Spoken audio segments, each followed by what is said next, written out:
Друзья, привет! Отвечаю на новый вопрос.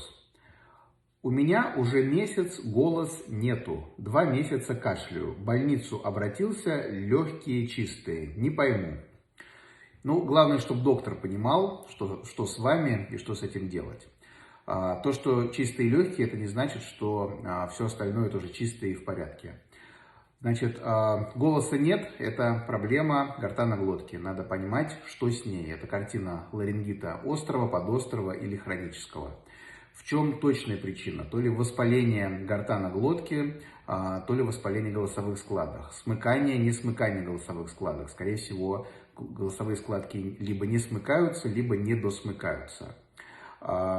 И кашель. Откуда берется кашель? Вот на все эти вопросы надо смотреть, потому что кашель может происходить из-за стекания слизи по задней стенке глотки.